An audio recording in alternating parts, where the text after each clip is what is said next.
Hii ni habari za Umoja wa Mataifa kutoka New York City. Tuliokuandalia hii leo kutoka Umoja wa Mataifa, tunamulika Marua Hub, kituo cha teknolojia kwa ajili ya kujengea uwezo wanawake, vijana na wasichana nchini Kenya. Dhamira yetu ni kuhakikisha hakuna anayeachwa nyuma katika enzi hii ya kidijitali. Hapa Marua Hub tutakuwa tukitoa kozi mbalimbali. Na je, wafahamu maana ya neno king'ani? Basi salia nami hadi kwenye kipengele cha Jifunze Kiswahili. Karibu.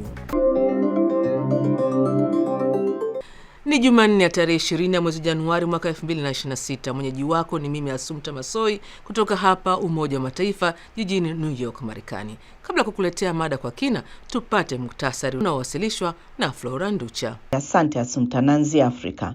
Zaidi ya watu nusu milioni wameathiriwa na mafuriko makubwa katika mikoa ya kusini na kati ya Msumbiji, huku mvua kubwa ikiendelea kuvuruga usafiri, huduma za afya na njia za ugavi. Mkuu wa ofisi ya Umoja wa Mataifa ya kuratibu misaada ya dharura OCHA nchini humo, Paola Emerson, amewaambia waandishi wa habari huko Geneva, Uswisi, kuwa majimbo ya Gaza, Sofala na Maputo ndiyo yaliathirika vibaya zaidi. Akizungumza kutoka mji mkuu wa jimbo la Gaza, Shaishai, Bi Emerson ameonya kuwa idadi ya waathirika inaendelea kuongezeka, huku mafuriko makubwa yakiendelea na mabwawa yakiendelea kuachilia maji ili kuepuka kupasuka.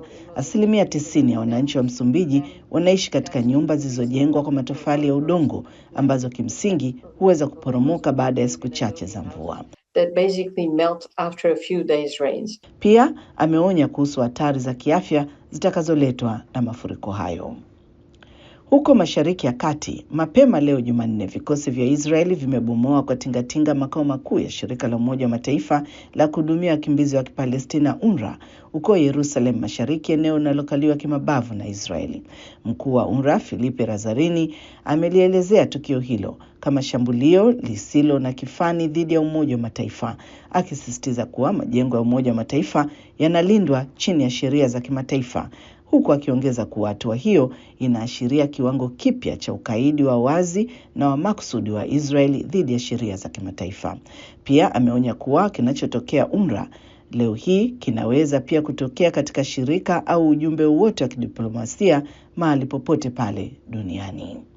Na serikali ya Jamhuri ya Kidemokrasia ya Kongo DRC leo imesema imeanza kutekeleza mpango wa kurejesha kwa hatua mamlaka ya dola katika mji wa Uvira mashariki mwa nchi hiyo kufuatia kuondoka kwa kundi lenye silaha la AFC M23. Serikali inasema vikosi vya usalama, polisi na huduma nyingine za serikali vinarejea ili kulinda raia, kulinda mali na kuleta utulivu katika eneo hilo. Hata hivyo, inasisitiza kuwa kuondoka huko ni tukio la muda mfupi tu na inaonya kuwa tishio la kiusalama bado lipo. Mamlaka pia inalishutumu kundi la AFC M23 kwa kupora na kuhamisha raia kwa nguvu kabla ya kuondoka katika mji huo. Mwisho wa muhtasari wa habari. Kwako Assumpta. Asante sana Flora Nducha kwa kutuletea muktasari wa habari. Hapo baadaye tunakwenda Bakita nchini Tanzania kwa mtaalamu wetu wa Kiswahili Oni Sigala. Salia papo hapo tafadhali. Kutoka New York, sauti ya from the United Nations.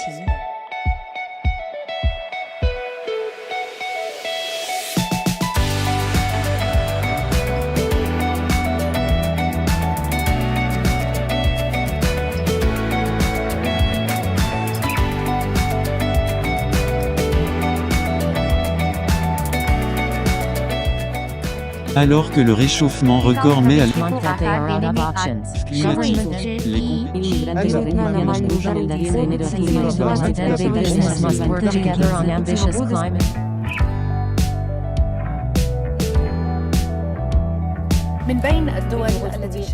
Naam, ni habari za Umoja wa Mataifa kutoka hapa Marekani kupitia chaneli yetu ya YouTube Habari za UN na pia televisheni wa shirika, na unaweza kutembelea wavuti wetu news.un.org/sw kwa taarifa na makala. Mimi ni Assumpta Massoi, tunasonga mbele na sasa ni wasaa wa mada kwa kina.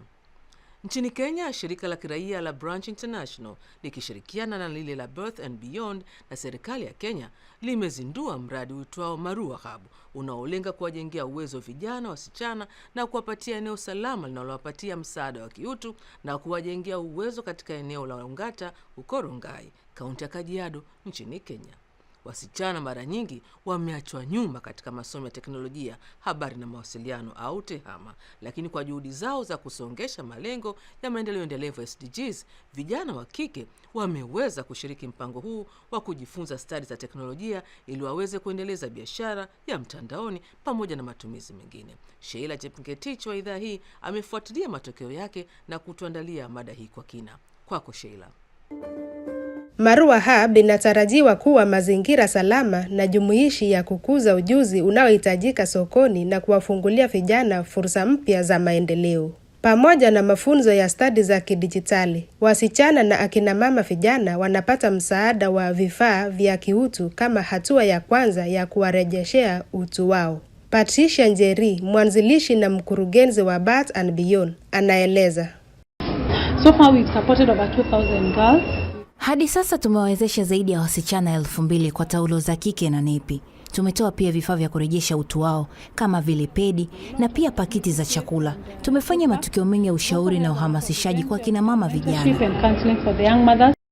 Patricia akaenda mbali kueleza lengo kuu la mradi wa Marua Hub. What is the expectation from today? Tunachotarajia kuanzia leo ni kwa wasichana na kina mama watakuja katika sehemu hii kupata mafunzo, kujengewa uwezo na kupata matumaini mapya kwa ajili ya watoto wao na maisha ya baadaye. Kwa nini Kajiado? Kwa neema ya Mungu nilijikuta nikiishi Kajiado, lakini pia mradi huu umetokana na ukweli kwamba mimi mwenyewe nilikuwa mama kijana nikiwa na miaka 19. Nilijua hili eneo ambalo mara nyingi halisaidiwi wasichana kwa sababu akina mama vijana hukumbana na aibu ya unyanyapaa kutoka kwa jamii. Ndio maana niliamua kusimama bega kwa bega na kuwasaidia. Ni mmoja wa wanufaika wa mradi wa Marua Hub. Anaeleza jinsi mafunzo ya kidijitali yamemsaidia kukuza ujuzi wake wa teknolojia. Akisema mouse anamaanisha kipanya cha kompyuta na digital device ni kifaa cha kidijitali. Tangu nikuje kwa computer class at Marua Hub, gain skills mingi. Nimelearn kutumia mouse. Time nilikuwa nakuja sikuwa najua kutumia like the whole digital device. Sikuwa najua connect cables, but now naweza connect, niwashe. Tumetengeneza emails,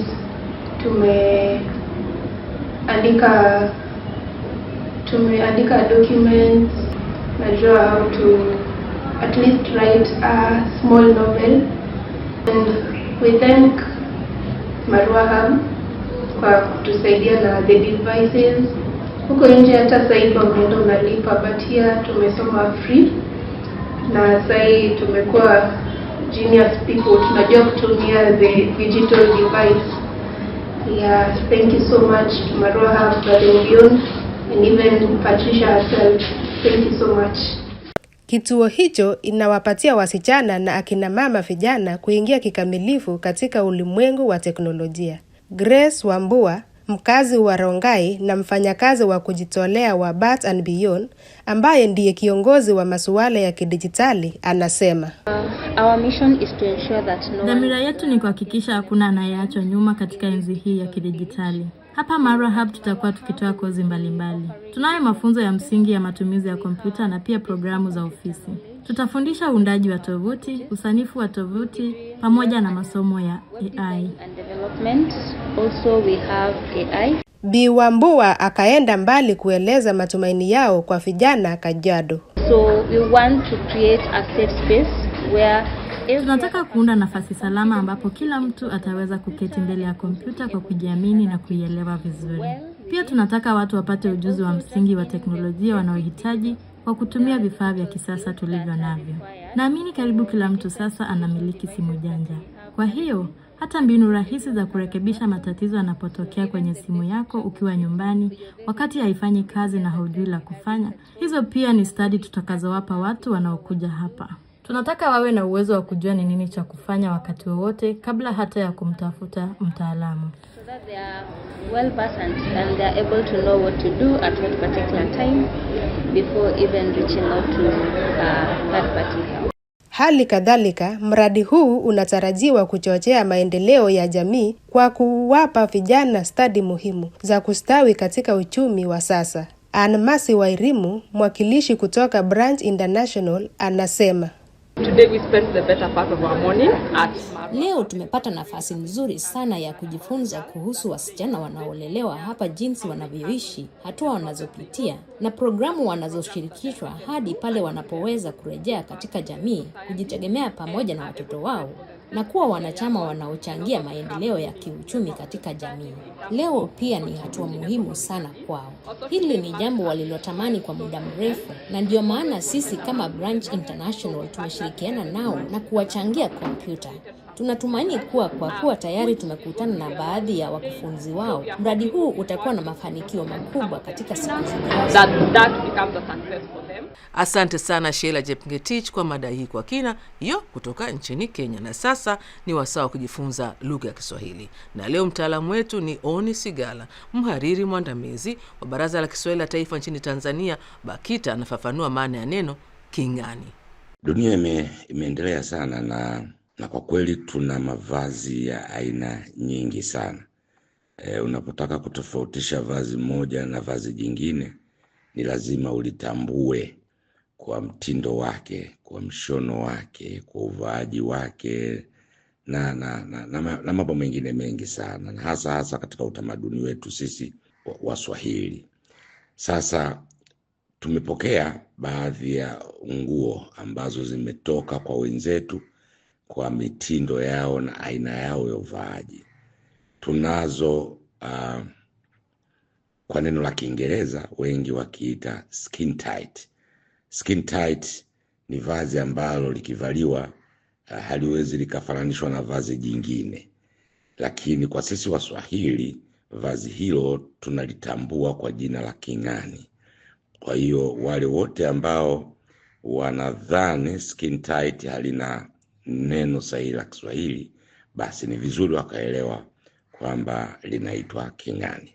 Shukran sana Oni Sigala kwa elimu hiyo, kwani nami pia nimejifunza. Basi nami nakunja jamvi leo, lakini tukutane tena Alhamisi kwa jarida lingine la video. Na kwa upande wa kipindi cha redio ni kila siku. Kwa hiyo kesho Jumatano utapata habari za Umoja Mataifa. Hata hivyo kwa sasa unaweza kutazama habari na video nyingine kwenye chaneli yetu ya YouTube Habari za UN, na katika ukurasa wetu wa X zamani Twitter Rambaza Habari za UN. Kumbuka pia kupakua app yetu ya Habari za UN katika Play Store na App Store. Kwa niaba ya watu walioshiriki kuleta jarida hili, mimi ni Assumpta Massoi na kutakia amani na kwaheri kutoka New York, Marekani.